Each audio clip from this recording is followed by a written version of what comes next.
Sorry about that. That's okay. Thank you. Okay, so with Marjan Jun, go Yeah, ahead. absolutely. Thank you again, everyone, for joining us. This is our last event of the semester, and we're so happy to wrap up our cultural and literary programming with this event.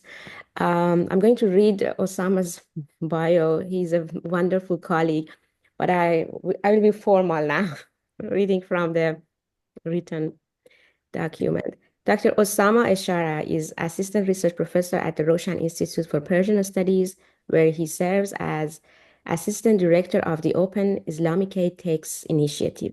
Dr. Eshara completed his PhD in 2022 at the Institute of Islamic Studies at McGill University.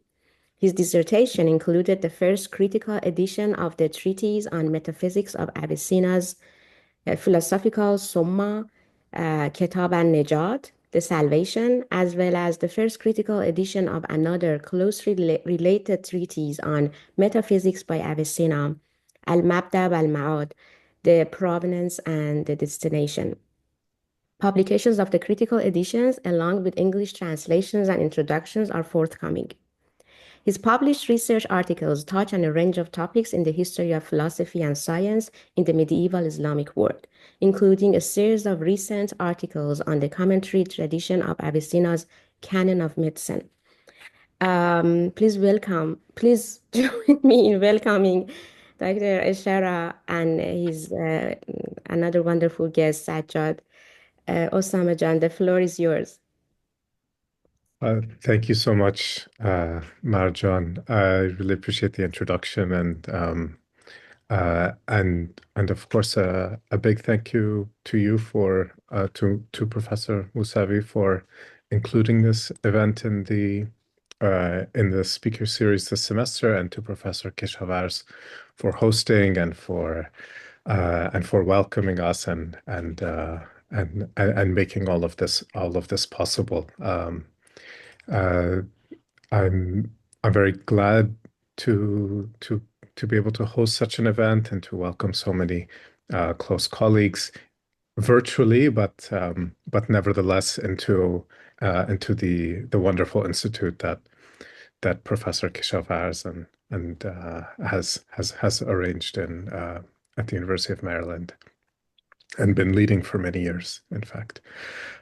So thank you very much. I don't intend to. Oh, and sorry, just one last special thank you to Tobin Johnson for working out the logistics and for making this practically possible. I'm very grateful for your help.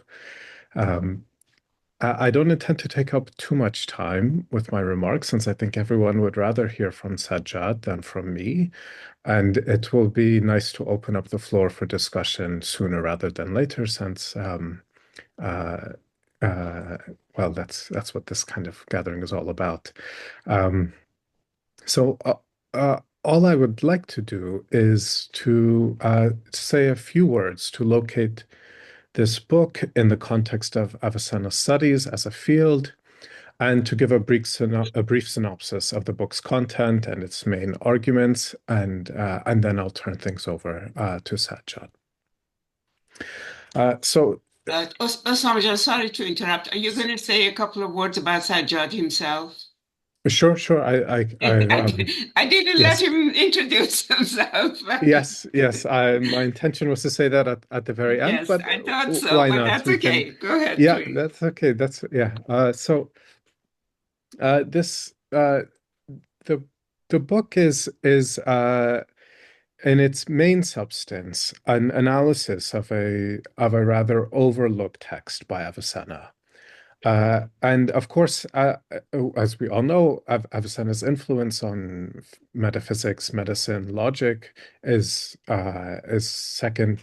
second to none, in effect, in the medieval Islamic period, and of course extremely influential in the medieval Latin world as well. But Avicenna left a massive corpus behind that spans many other disciplines and various scientific disciplines: geometry, astronomy, arithmetic, music theory.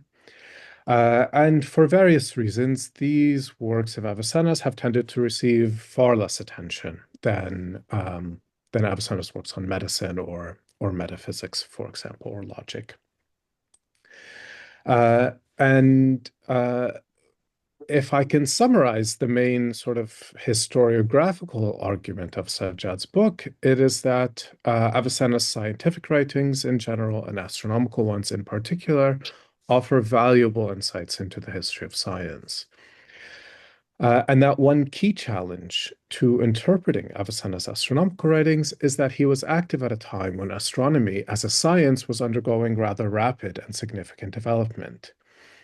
And when Avicenna engages with his predecessors and contemporaries, he often does so in a rather terse and succinct manner. So one must bring to bear a great deal of knowledge on the broader context of astronomy and science when reading Avicenna's texts, and that's exactly what Sajjad does in the main substance of the book. The he does this in particular by looking at a short treatise that Avicenna has appended to his recension of Ptolemy's Almagest, which itself is included in Kitab al-Shifa, Avicenna's main philosophical summa. This recension, Avicenna's recension of Ptolemy's Almagest, was written at a time when many other scholars had already written Arabic recensions of the Almagest. But what makes Avicenna's recension unique is its, and I'm here quoting from Sajjad's preface, emphasis on simplifying Ptolemy's work while remaining faithful to its core propositions. He omits many detailed calculations and technical tables, focusing instead on offering methodological explanations. And this is crucial to understand what the addendum is all about. Avicenna says in the preface to his recension that his goal in writing this recension of Ptolemy's Almagest is to summarize Ptolemaic astronomy without incorporating more recent developments. Then what the addendum is actually doing in broad strokes is to address the key developments in astronomy that occurred between Ptolemy's time down to Avicenna's. And it's that treatise that Sajjad's book focuses on. And that treatise itself, in a printed edition as we have before us, is short. It's 10 pages, but extremely dense, very, very compressed. And the main 10 chapters of the book are dedicated to breaking down and decompressing that treatise. So just to mention very briefly the kind of topics covered in the addendum,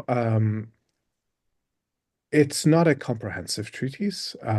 It does not cover all topics of astronomy from Ptolemy's time down to Avicenna's. That's obvious in its length, but it's extremely rich. And the topics that Avicenna does choose to talk about in that treatise offer a lot of insight into Avicenna's view of astronomy and in fact of the history of astronomy.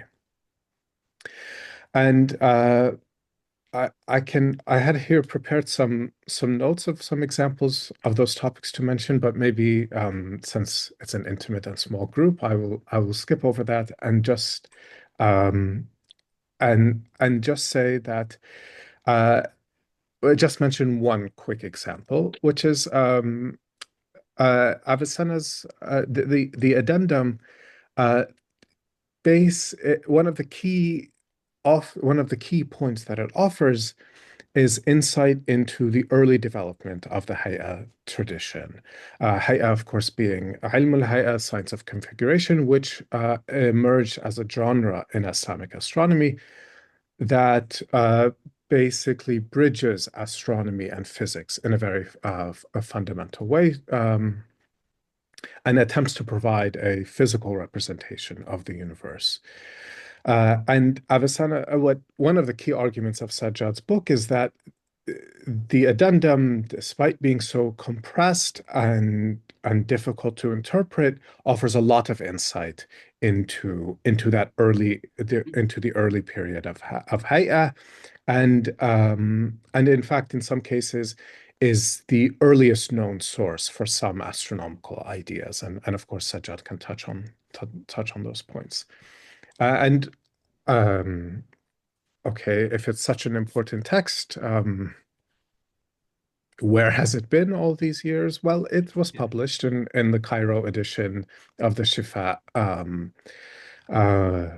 Was that almost 60 years ago now, or more? But the edition has problems, as we all know, and not only that, it I'm not a historian of astronomy, but I've read this work very closely with Sajjad. It is an extremely difficult text, and I think the main value in the book is that uh, Sajjad basically takes the text sentence by sentence, chapter, paragraph by paragraph, and offers a decompression and an analysis, what guides us through the text with the appropriate astronomical context provided, so that we can appreciate what Avicenna is actually saying. Since reading the text just in a sort of superficial way, you basically get to nowhere because of just how compressed it is. So the book is structured as such, with 10 chapters in the main section, one mapped to each of the 10 main topics of the addendum, an introduction that situates the addendum in historical context, in the context of Avicenna's other works, and deals with a few historiographical issues related to Kitab al-Lawahik and some other kind of thorny issues that historians of Avicenna will be familiar with. And lastly, after that introduction and the main 10 chapters, we have the edition and translation based on 21 manuscripts, and with a rather thorough and robust semitological analysis of those manuscripts. So that's the broad overview of the book. Uh, I can make one last comment before introducing Sajjad. It's that I think one of the things, even for those of us who don't necessarily work on astronomy, one of the kind of main takeaways from this book is about textual traditions, and it is in particular about manuscript traditions. It is extremely interesting to see how the stematology and the sort of genealogy of the manuscripts has such an important let me put it this way. The Shifa is a massive work, and typically when any scholar have attempted to grapple with its manuscript traditions, I mean, we're dealing with hundreds and hundreds of manuscripts. It becomes a huge problem to try to organize those manuscripts in any sort of meaningful way. We can point to the productive efforts of Amos Bertolacci to organize the manuscripts of the metaphysics. And I think what's compelling and interesting about Sajjad's effort here is that even from shorter parts of this Shifa, such as the addendum, we gain a lot of insight into the transmission of Avicenna's works, the relationship between their manuscripts, and how those texts evolved as they were copied and transmitted. It's laid out very nicely in the introduction to the critical edition, which I recommend for anyone even to look at, even if history of astronomy is not your main area of study. So I'll leave it there, and then I'll introduce Sajjad, and he can tell us a bit more about the book and about yeah, and about his editorial practice and how he's prepared this volume. So, as Marjan did, I will switch to a more formal tone and introduce Dr. Sajjad Nikfahm-Kubravan, who is a historian of science specializing in pre-modern Islamic astronomy and mathematics and their interactions with other cultures. His research, employing textual criticism, philology, and scholarly editing, spans various mathematical sciences of the ancient and medieval periods. His PhD dissertation at McGill University, The Reception of Ptolemy's Latitude Theories in Islamic Astronomy, highlighted overlooked aspects of Ptolemy's latitude theories, revealing rich debates among Islamic astronomers and offering the first theory of latitude, the first history of latitude theories, in Islamic astronomy. In collaboration with Professor Jamil Rajab, he studied Ibn Shatir's and Copernicus's planetary models, showing how the former's innovations influenced the latter. This work was published in a peer-reviewed journal article a few years ago. Dr. Nikfahm-Khubravan also studies medieval astronomical tables and instruments. His MA thesis was focused on the linear astrolabe. He recently co-authored studies on Nasiruddin Tusi's Persian astronomical treatise and offering a critical edition and translation. The translation published just last year, if I'm remembering correctly. And Dr. Sajjad Nikfahm-Kubravan is a research associate at the University of Maryland in his capacity as co-PI of an NEH grant received last year on Idrisi, an open library of historical geography of the pre-modern Islamic world. With that, I'll turn things over to Sajjad and say thank you for joining us and for giving us the chance to celebrate this wonderful book. Thank you. Thank you very much, Osama.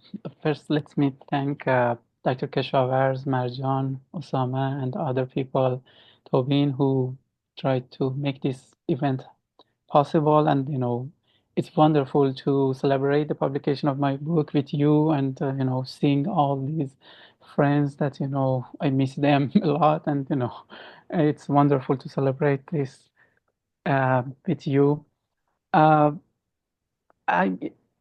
I just want to avoid to turn this event to a lecture, and I want to just tell you a few story about what I have done and how I place the book in the broader history of astronomy.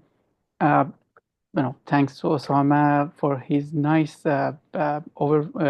review of the whole project somehow.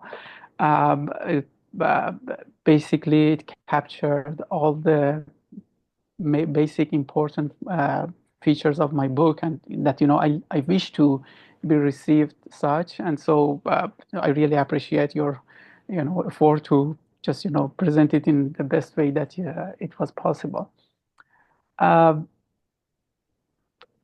When I started my studies in history of astronomy, I remember some of our profs used to tell us that you should try to find exceptional text, something that has escaped people's attention, something that you can just write a paper and become somehow famous for that contribution.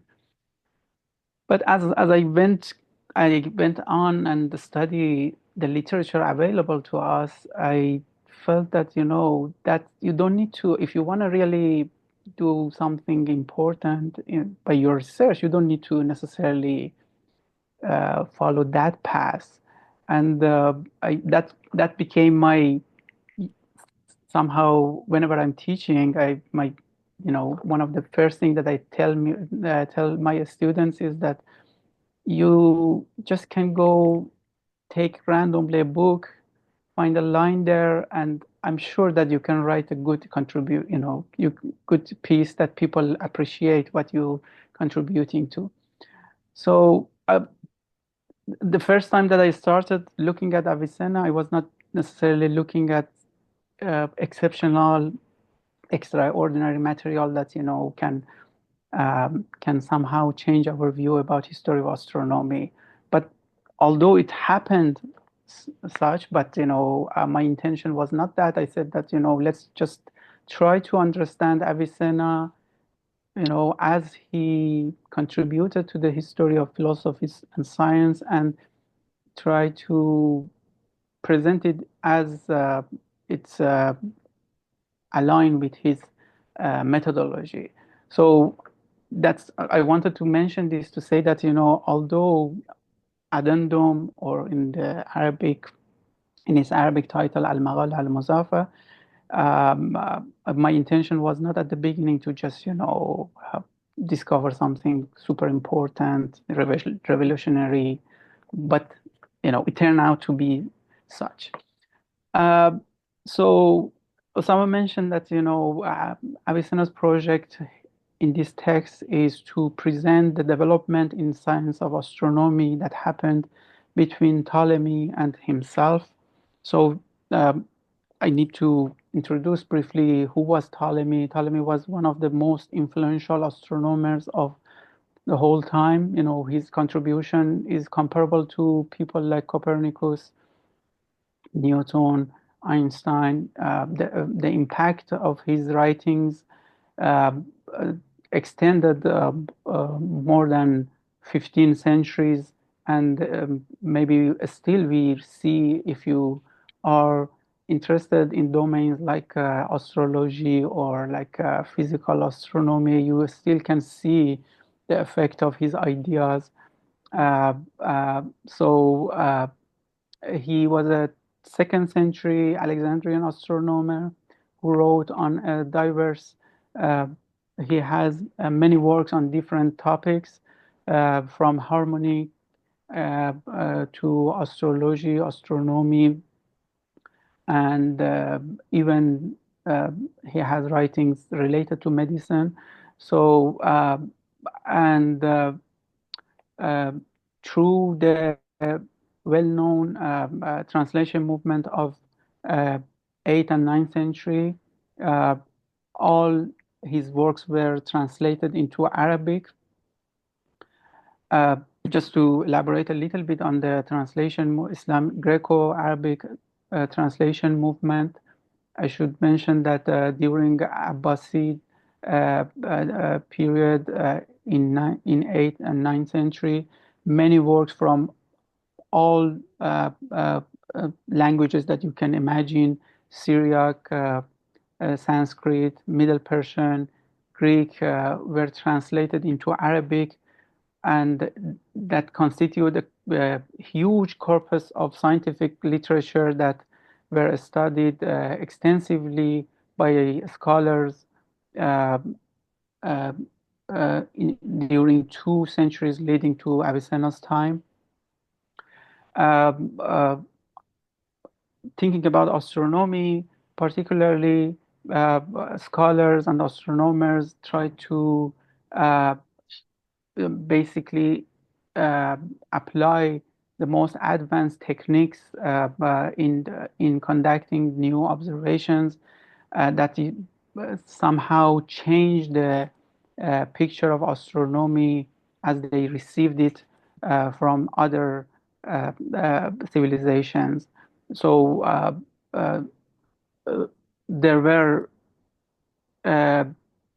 serious corpus of astronomical writings in Middle Persian and Sanskrit that were translated, and they basically shaped the Islamic astronomical tradition at the beginning, but gradually by the translation of Greek astronomical works such as Ptolemy's work or other works by Theon of Alexandria and so on and so forth, the focus shift to Greek astronomy more than Sanskrit and Persian astronomy.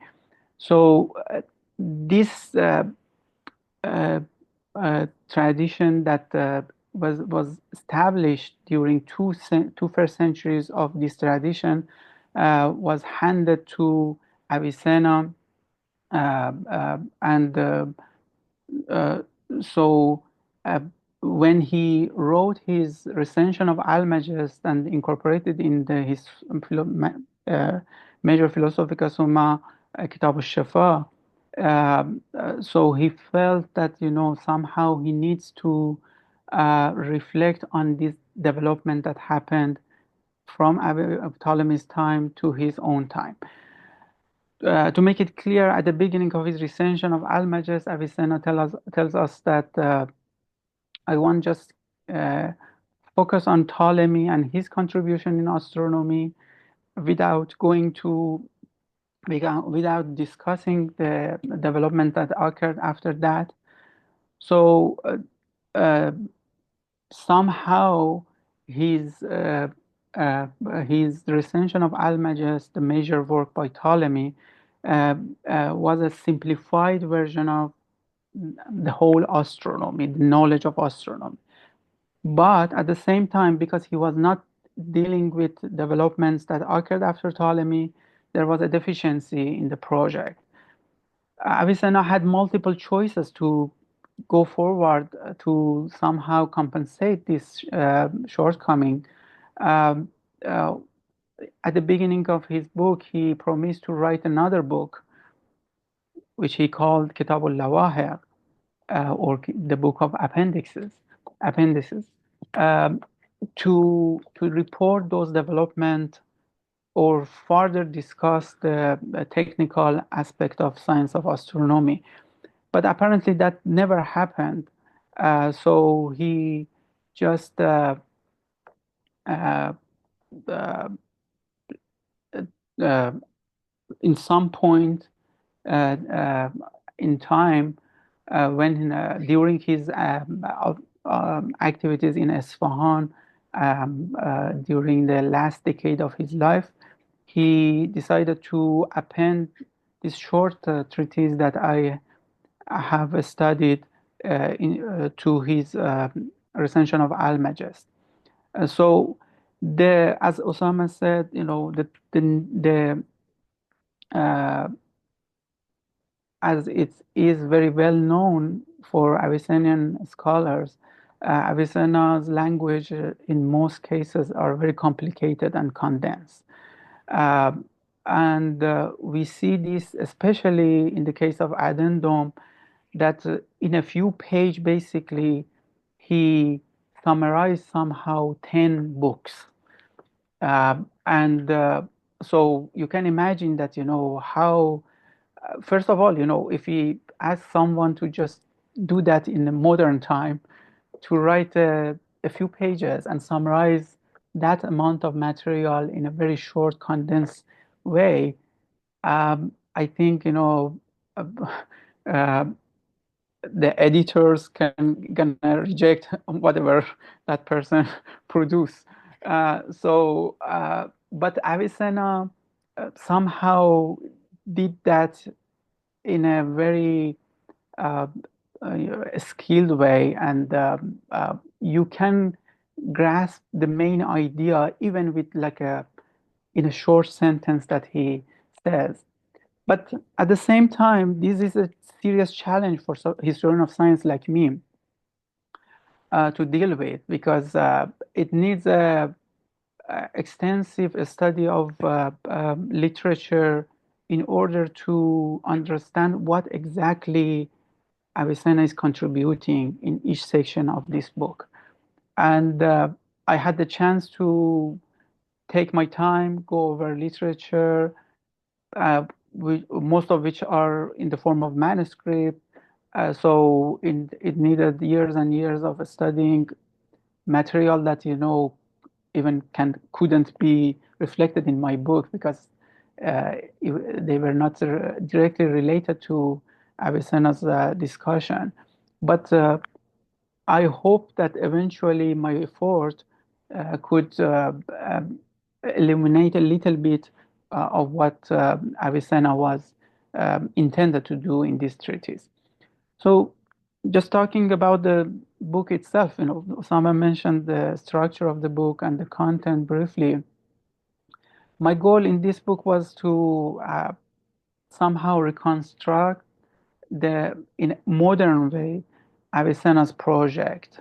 So, being honest, the book itself is not that much lengthy, and I was following Avicenna in that uh, because again, just he wrote a few pages, which is a treasure for us, but it's very condensed. I try to just follow what he was doing, and I dedicated a chapter to each topic that Avicenna was discussing in the Addendum, and try to uh, discuss the possible sources that Avicenna doesn't tell us about them, but we can find clues of those sources through secondary sources. These sources uh, just uh, are not just sources written before Avicenna. I extensively used works by Qutbuddin Shirazi, a prominent scholar of 13th century, who refers to ideas discussed in Addendum in multiple places.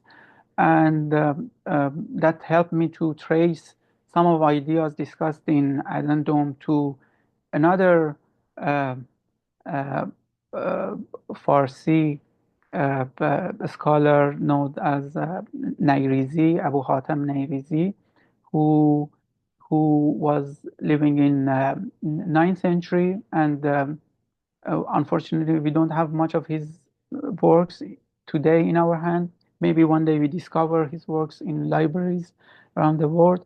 As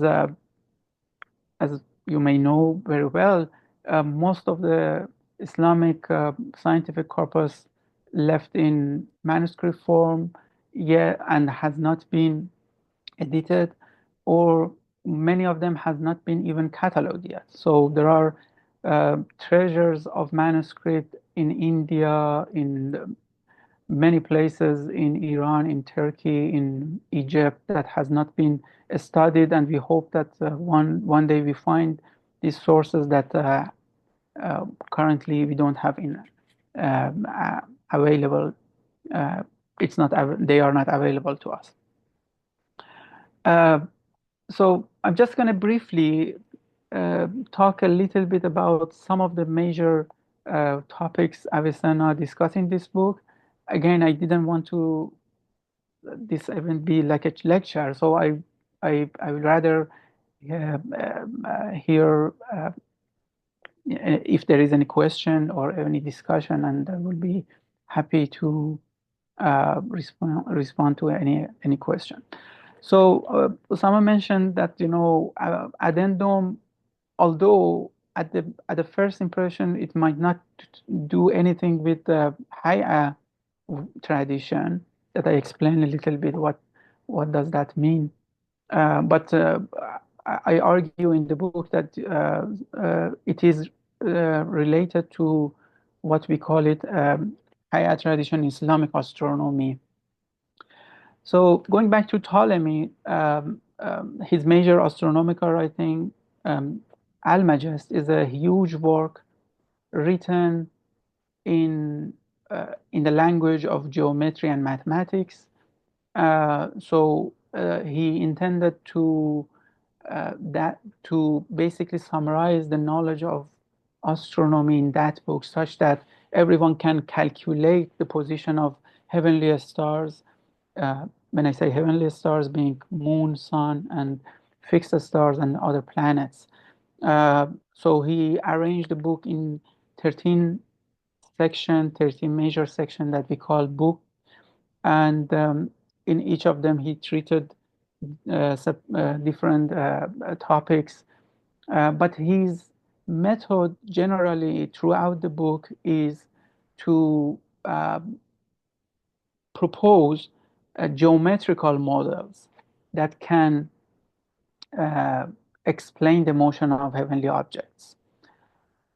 So this somehow is in contradiction of the Aristotelian tradition, that were, in Aristotelian tradition, Aristotle himself and his followers were trying to uh, uh,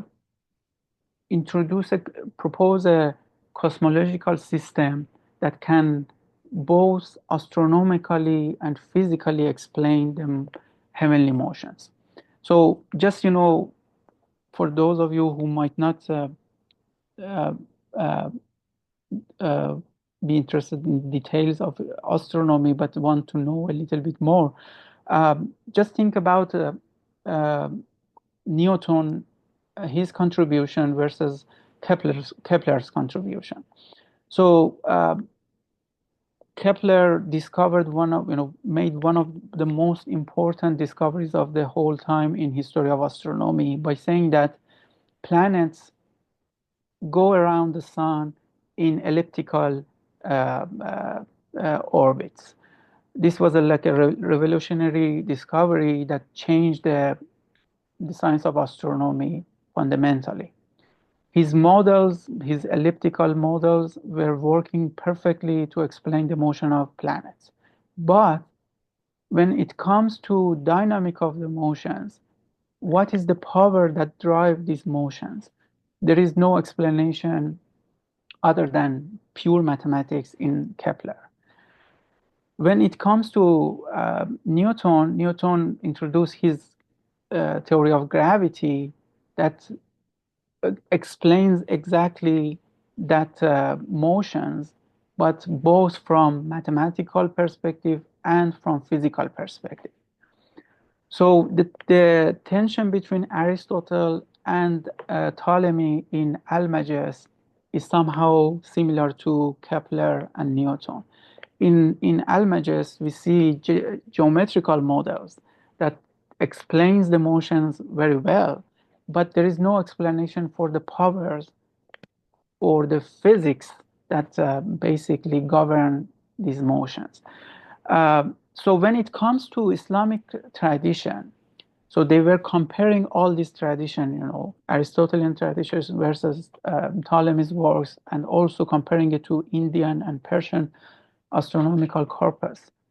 So gradually this idea came to astronomers, scholars' mind that so we need to unify all these seemingly separate disciplines in one place that can explain the motions of heavenly objects, both from physical perspective and geometrical perspective. There were many efforts uh, uh, in first 2 centuries of this tradition, 8th and 9th century. Many scholars contributed to this topic, including Farghani, Nagrizi, Sabit ibn Qurre, so on and so forth. Many scholars that we can name, Kushyar ibn Labban Jili, and so on and so forth. They produced a huge corpus of scientific writings that basically contributed to this concept of bringing physics and astronomy together. And that's the place that we see Avicenna is standing. He is reacting on these contributions that happened during 2 first centuries of this tradition.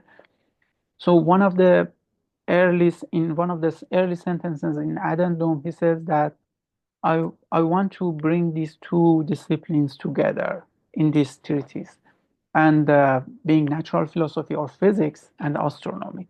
So when we look at the Addendum, so I should clarify that many of those efforts that happened during 2 first centuries, unfortunately, the works are lost for different reasons. Uh, one of them being that when advanced works were written in later centuries, there were no need to go back to those early works. So basically, they were not circulated anymore, and then they lost gradually. Another reason might be the Mongol invasion of Persia that basically ruined many institutions, including libraries, that made these sources unaccessible to us today.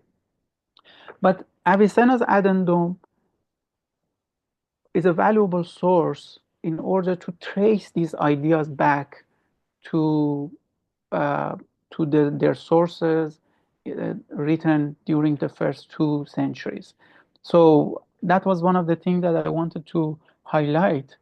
And just one more technical discussion topics that I want to discuss today is about one of the most important contribution of Muslim mathematicians during 10th century was the invention of what is called sign theorem. So in astronomy generally, in ancient and medieval time, the problems comes down to calculating lengths of arcs on celestial sphere. So this is from modern perspective might look like a simple problem to solve, but it was not like that always during history of astronomy. In Indian astronomy, in Sanskrit literature written before rise of Islam, many techniques were developed to solve these problems. Greeks only had one theory to basically helped them to solve these kind of problems, and that's known by the title Menelaus theorem. It was a complicated theorem to apply. Yunus, who is here, is master of history of this theorem. He might want to comment on this later. So astronomers were thinking to find more practical methods, Muslim astronomers since beginning, because they were dealing with these kind of problems all the time in solving different kind of issues and problems. So they were trying to find new theories to that can help them to solve these kind of problems.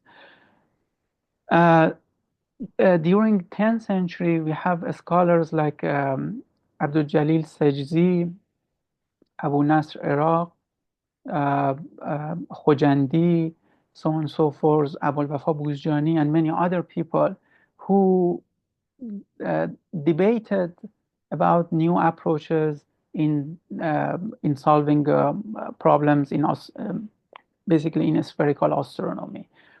And they were communicating. If you see the reports of their communication about this topic, it's amazing. It's mind-blowing.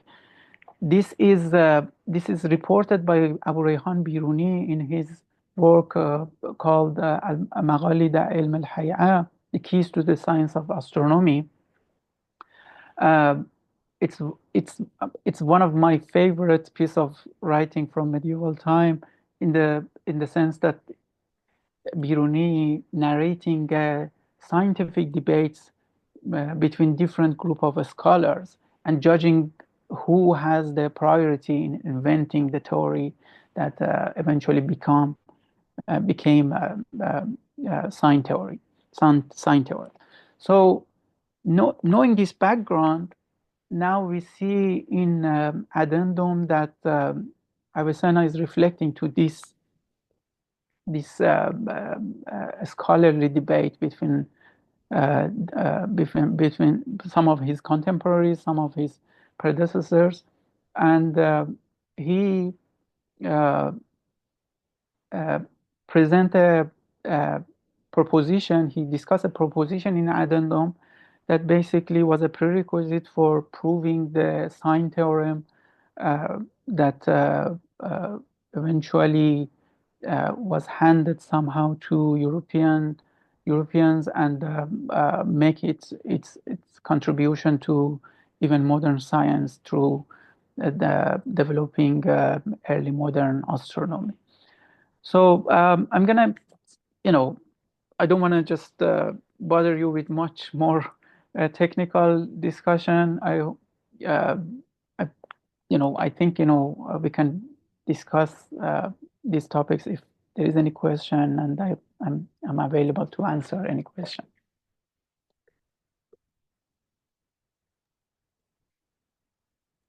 Thank you so much, Sajjad. Yes, as Sajjad mentioned, we're happy to field questions and discussions, and it can kind of please hack on. First of all, congratulations. This was long awaited, and don't make us wait as long for the next book. We are waiting for that in a shorter time. And I'm looking forward to reading it. And I'm quite interested in this topic, especially the interaction between applied mathematical sciences like mathematical astronomy and natural philosophy in the Aristotelian tradition. And yeah, ilm al-hay'a seems to kind of is one way to bridge that gap. And I'm quite interested in Avicenna's take on that.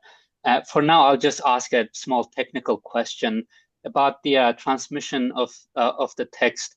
So is it the case that this appendix is found in all or most of the copies of the Shifa, or is it extant in only some of them? Thank you very much, Hakan. It's very nice to see you. Thank you very much.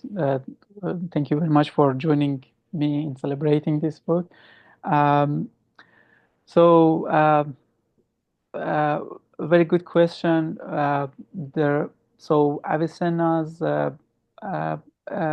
Summa Kitab al-Shifa has a very complicated history, as you know very well. It's encompassed 4 different parts on logic, physics, mathematics, and theology or ilahiyat. And sometimes all these sections or different parts were circulated together. Sometimes they were circulated separately. We have one wonderful case at Bodleian Library that the whole corpus was circulated in 24 volumes, if I'm not wrong, something in that range. And so you can imagine that, for such a huge text, that composing all of the parts in one codex, sometimes it's a tricky task. So we see that, sometimes the astronomy part were circulated separately. But coming to your question that, how about Addendum? My theory is that Addendum was appended to the Recension of Almagest when all parts were coming together. And that's probably happened at the very end of Avicenna's life, or very close after his death by Juzjani. So there is a harmony between what you see in prologue, Addendum, and different parts that give this idea that that was added at that time. But when you go to manuscript tradition, sometimes you see that in a few exceptional cases, maybe in 5 or 6 copies that I examined, the Addendum was dropped, and that I interpreted to be like a secondary thing that happened to the text. Somehow it was dropped for different reasons. The manuscript was damaged or something else happened. Somehow that text was dropped. But in most cases, especially in the older copies, we see Addendum existing with the recension, appended to the recension. Thank you, and congratulations again. And thanks you. Thanks to Osama and the others for organizing this. Thank you. Sure. Thanks very much, Hakan. Please, Dr. Keshafars. Well, I have a very novice question, and that I will ask at the end. But I want a more kind of relevant to the presentation today. Why is he leaving out the translations and works between Ptolemy and his time? Is he not trusting those translations, or he wants to go to the source? I mean, what is that? Obviously, those translators were scholars of the field. Otherwise, they wouldn't be able to translate such complicated texts. So it would be interesting to know why he leaves that out. And I'll keep my novice question for later. Sure. So my understanding is that so again, at Avicenna's time, the astronomy somehow it was at its peak. There were many books written during the first 2 centuries of this tradition that somehow we see the reflection of those works in Abu Rayhan Biruni's work. Abu Rayhan is an exceptional case. He is like a modern historian of science who reports ideas discussed by different authors. So that's one of the most important sources for us to study that tradition leading to Avicenna's time. Uh, there, one of the reasons that I think Avicenna started writing his own recension of Almagest, and sticking to Ptolemy's text itself, I think was that, he said he was thinking that there are all sorts of material available, advanced material. But if someone wants to know what Avicenna, in a very simple way, knows what Ptolemy is saying, that was somehow Avicenna's project. He certainly had a pedagogical uh, uh, uh, uh, intention in writing the whole Summa. So he wanted to write a guide for students, and so I feel that I try to discuss this partially in my book, that how this simplification, how this pedagogical approach contributed to later writings in this tradition, especially higher writings, because higher writings or the books that bring everything, every aspect of astronomy in a simplified way without dealing with demonstration in one place, was developed and established and standardized later. And I think Avicenna contributed to that tradition seriously. So that's my understanding how Avicenna envisioned his project in writing his recension and Addendum. Thank you. Thanks so much. Professor Kara-Mustafa, please. As Sajjad, thank you so much for the presentation, and it's lovely to hear both the great picture and then also how you worked on this particular addendum in this particular work. But I have many questions, but I will ask one, which is that as you explained to us, in trying to actually bring the addendum to life, so to speak, and add flesh to its bones, you had to do a lot of research, and then you relied both on our knowledge of earlier works, of some of which have disappeared, and relied on later figures like Qutbuddin Shirazi. So do you feel content that you've been able to actually understand practically all of Avicenna's condensed language, or are there aspects of it that you still have not been able to crack, given our incomplete picture of the history of Islamic astronomy before in that period? I'm just curious.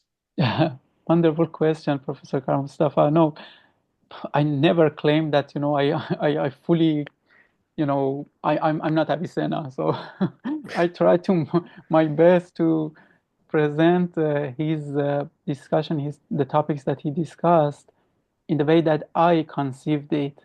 There are open questions. I can mention a few, and I discussed this in my book. Because remember that each of the topics that discussed in this book is about a kind of scientific theory. He's talking about models. He's talking about epicycles, eccentrics, these kind of things. So he just give us one sentence about the technical details of that. I needed to reconstruct the whole theory based on just one sentence. So you can feel that, you can see that, how defective, my explanation would be. I had my humble, attempt to reconstruct the theory, and I mentioned the places that can be elaborated by discovery of new sources. He discussed a solar model, a model for the motion of sun, but there are uncertainty in the way. So we have basically two branches that text reached us. In the two branches, you see technical difference between the two, the way that Avicenna discussed this model. So we are not in the position right now to say that this is what Avicenna was presenting or what was in the source that he. But I try to highlight these points such that if some source became discovered in future, someone can basically relate my discussion to that source. Yeah, perfect. Thank you. I will have to rush, but I just want to say that in connection to, just in passing to the point you made about the destruction of manuscripts during the Mongol period as a possible explanation, I just bring to, you probably are familiar with it, but Bruno de Nicola at the Institute of Iranian Studies in University of Vienna is actually heading up a project called Nomads Manuscript Landscape, which basically is about documenting all the manuscripts that are extant from the 13th and 14th centuries. So far, 9,000, I think he identified. And I don't know to what extent the scientific and philosophical manuscripts figure in that, but we need basically more of those kinds of studies to be able to actually determine the extent of destruction or lack thereof on particular topics. I just wanted to mention that before I disappear. Anyway, thank you. This was lovely. I wish I could stay, but thank you very much, Professor. Yes. Thank you. Sure. Bye. Bye. Bye.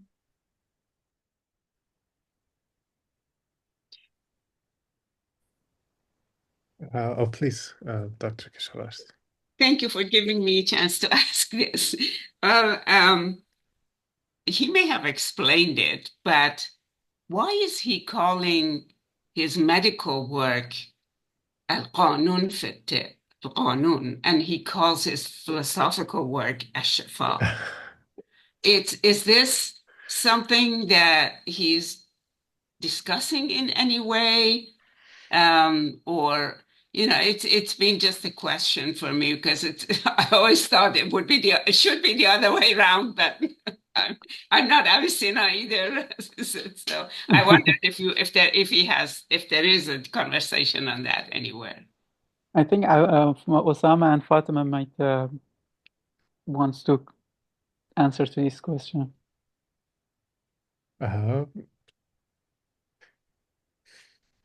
So I've read, of course, the Qanun introduction and the first parts of the first book. It's since that's what the commentary tradition focuses on, mostly the first book. But I don't remember any comments that Avicenna himself makes about calling it Qanun.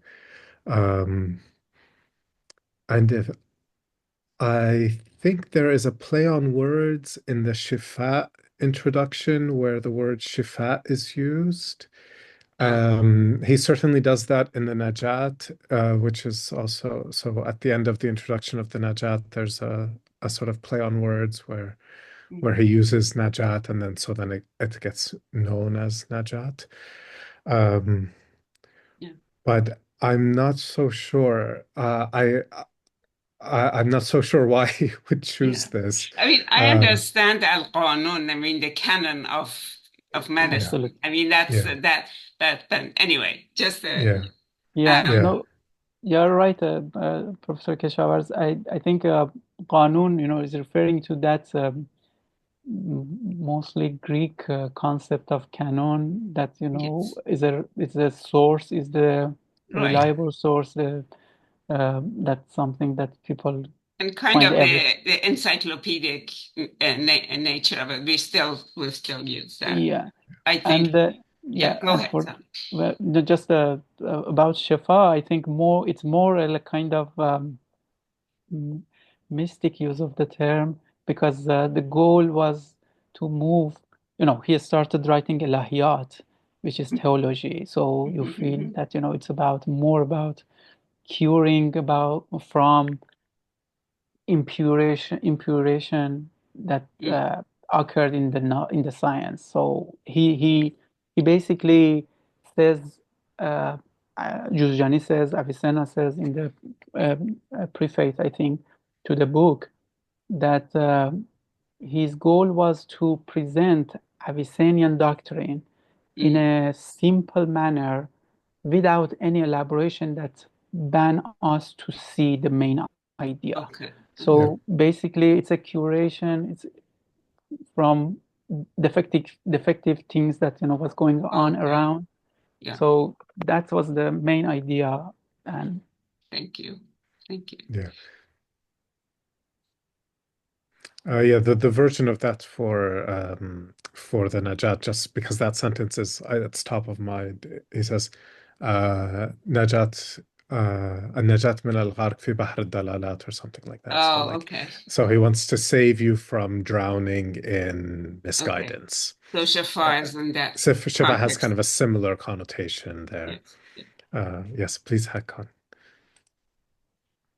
Yes, thank you. So I don't want to take other people's time. I have many questions, but if there are other questions, I can wait.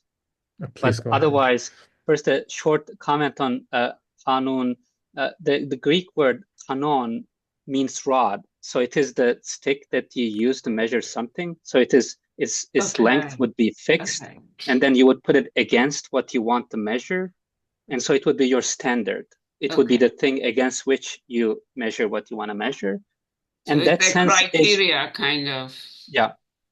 And that sense is alive in Farabi. When in various places, when he talks about logic, for example, in Ihsa, he says that logic presents the qawanin for basically distinguishing good arguments from bad arguments. And it is the standard, it's the measurement rod against which you can put your arguments and you can say, this fits, this is a good argument, and that doesn't fit, that's a bad argument. But I don't know how that relates to the content of Ibn Sina's Qanun fi Tab. So, okay. All right. Thank you. Yeah, my question concerns the aspect of this work by Avicenna that you mentioned, that he wants to just focus on the Almagest and he wants to bracket all the later developments. Did I understand that correctly? So we are talking about two texts, Recension and the Addendum, right? So in the Recension, he says that I want to focus only on Ptolemy. Don't want to discuss any developments happened after that. But Addendum starts with this, that we want to narrate the story of developments that happened from Ptolemy to my time. I see. And in the Addendum, does he also draw on the other works by Ptolemy, in particular planetary hypotheses? This is a wonderful question, Hakan, and it's not simple to answer, at the same time.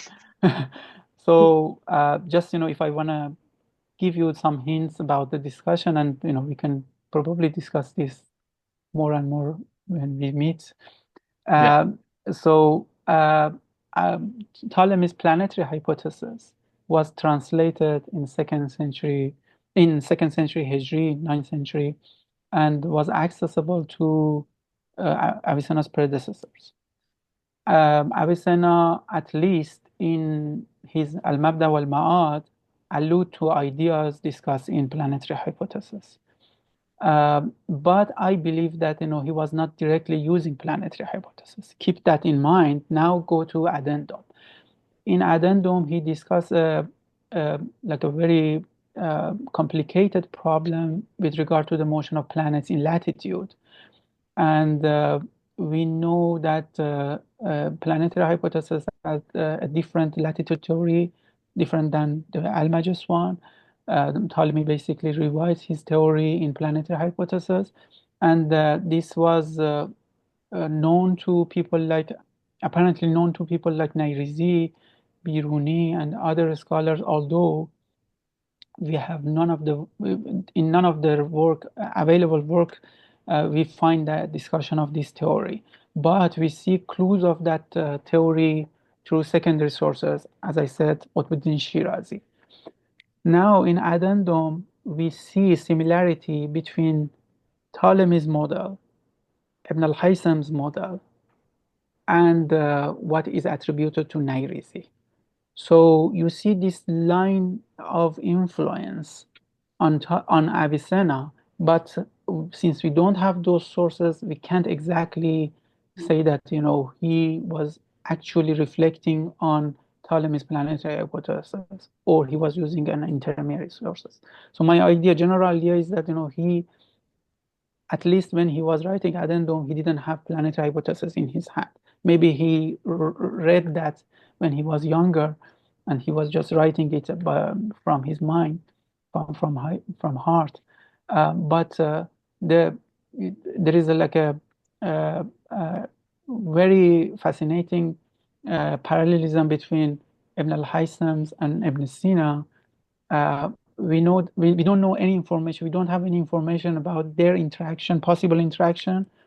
Both of them were very famous, both in Baghdad and other intellectual circles in eastern part of Islamic world. But we don't have any information other than a subtle reference by Juzjani to Ibn al-Haytham in a work that was written after Ibn Sina died. So we know that eventually Ibn al-Haytham became known to the Avicenna's circle, but when he was writing his works, it seems that at least there isn't any direct indication of Ibn al-Haytham's influence on Ibn Sina. But it's an open question. I discussed this in my book that maybe one day we discover something indicating that Avicenna and Ibn al-Haytham actually were in contact somehow. Thank you.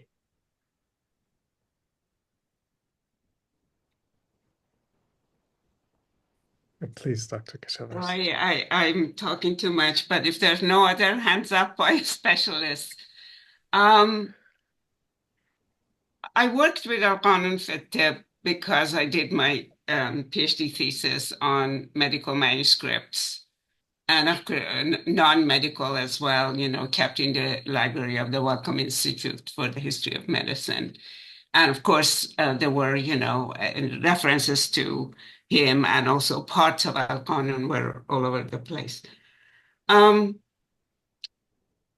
then you can see that there is such a range of things that he deals with only in Al-Qanun.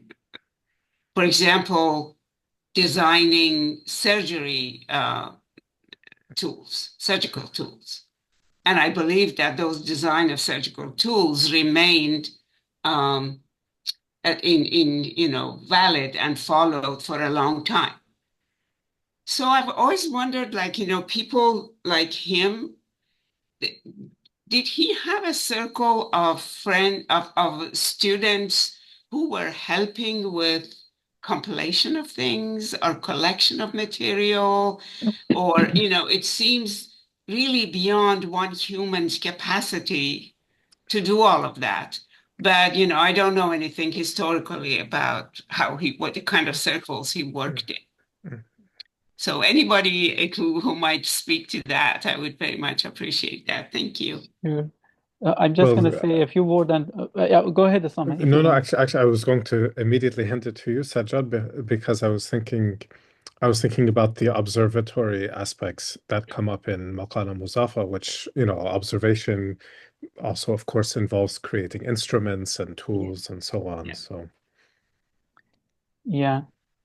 We know that Avicenna had a very challenging life.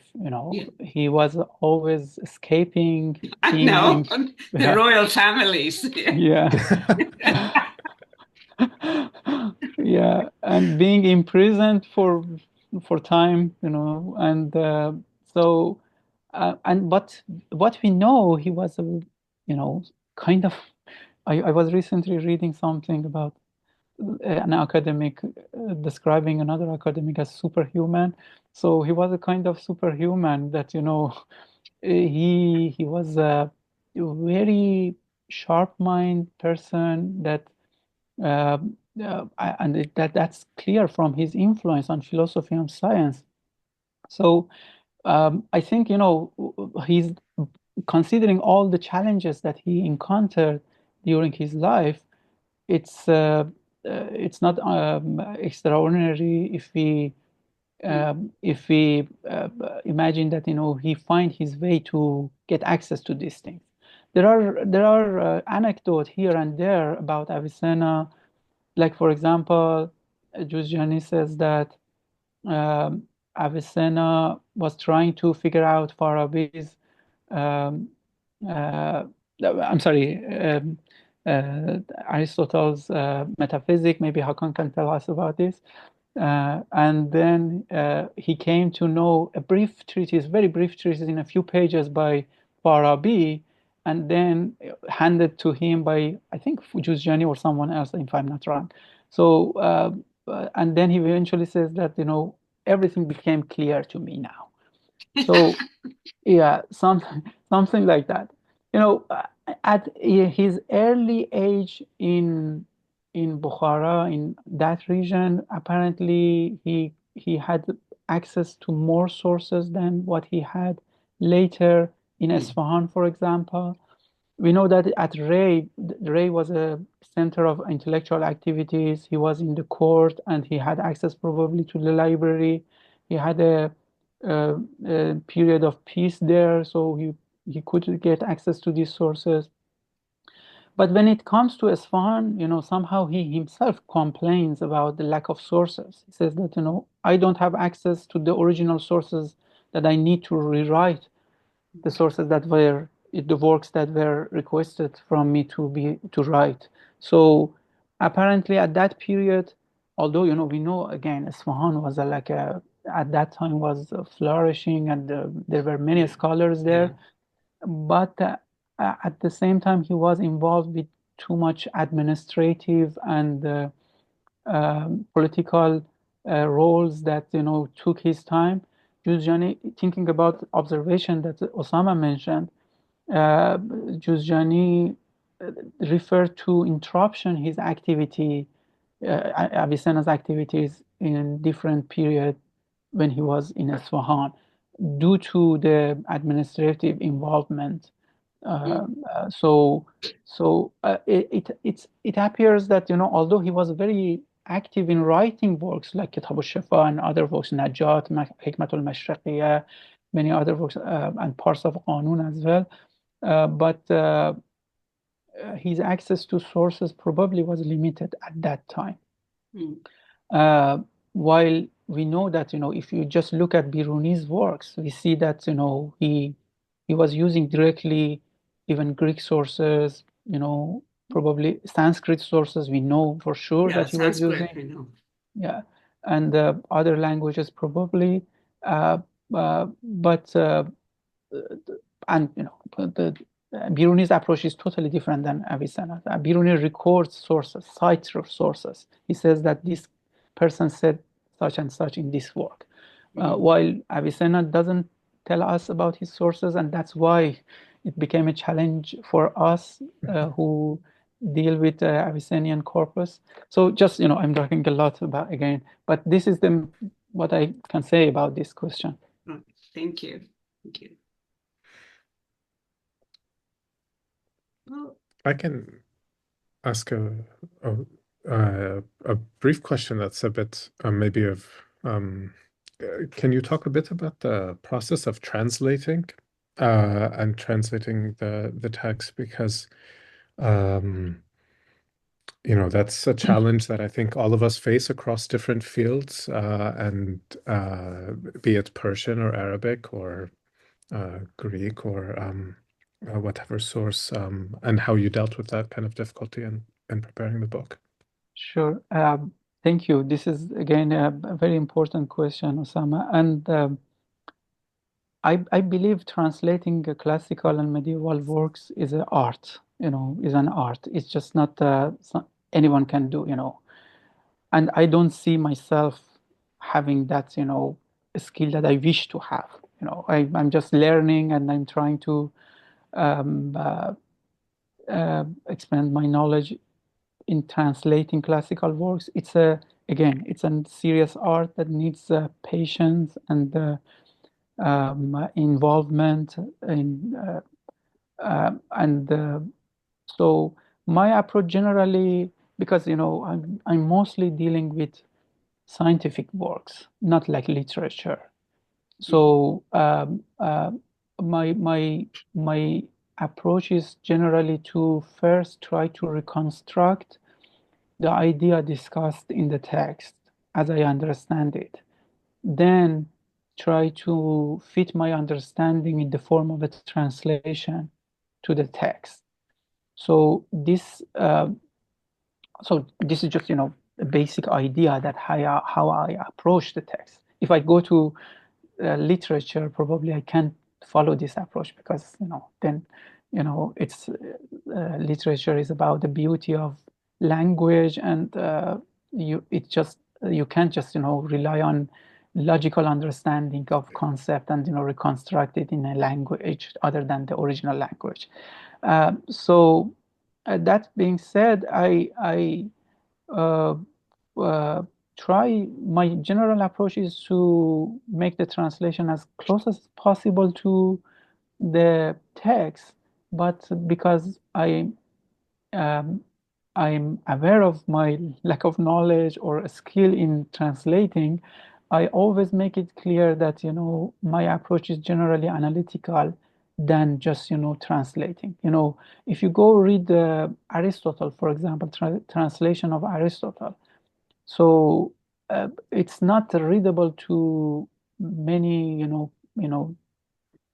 public audience. Public readers can't common readers can't easily read Aristotle, because that's mainly because of the way the text has been translated, and that's there is a logic behind that kind of approach in translation.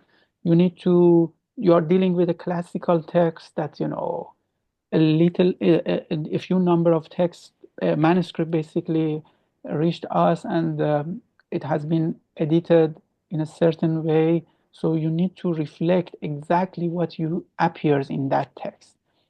As you move from classical period to early modern period, things get easier because you have a much more free hand to translate text.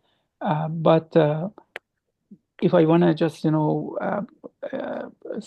say it in a humble way, that I don't consider my translation somehow in the same way that this classical work were translated. I try to convey the concept in the way that I was seeing it, I was understanding it. And I think that's more beneficial for what I'm doing. I barely just translate text for the purpose of translation. So that's again, it's my humble opinion sharing with you. I'm not saying that other people should do this, or I'm not giving any recipe for producing any translation. Well, I think that on that note, and that humble suggestion, I'm sure your translations are quite good in the field that you have worked on so much. If you allow me, I'm going to end our session with a memory and something that I will always remember. When I was a graduate student working on those medical manuscripts in the Wellcome Institute for the History of Medicine, Dr. Zakaria Skandar was working there on Arabic manuscripts. I mean, he was a huge figure and well-known, and I was just a first-year graduate student. And one day my phone rang and he said, "Fatima, come down here and see the signature of your grandfather." And I went down there and he showed me a margin of a manuscript that I was too young and too ignorant, and there were no phones, so I couldn't take a picture from, that he suggested was the writing of Avicenna, and that put his name down after a comment he had made in the margin of something. And he said, you know how I'm completely sure that it was Ibn Sina? And I really wanted to know how it was so sure. He said, because you Persians always leave out the Aleph of Ibn. He said, or adding an extra Aleph. I don't know, one of those two. So he signed Abdullah ibn, Sina. The Ibn was not grammatically spelled correctly. But, that was a joke, of course. But, I was always grateful to him for showing me that. And I wish I knew where it was and which it was. I could, maybe if you just go to the welcome, maybe you have seen his signature. I don't know his writing, but for me, it was a really memorable moment. And thank you all very much. Thank you, Majanjun and Tobin, for organizing this, for all of you who came and made comments, for Osama who made this possible, and Sajjad, best of luck with the wonderful work you do. We hope to see more works and present your other contributions and see friends and colleagues here with you. Thank you. Thank Thank you Thank so you, much. Dr. Thank Keshawaz. you all. Thank you. Thank you.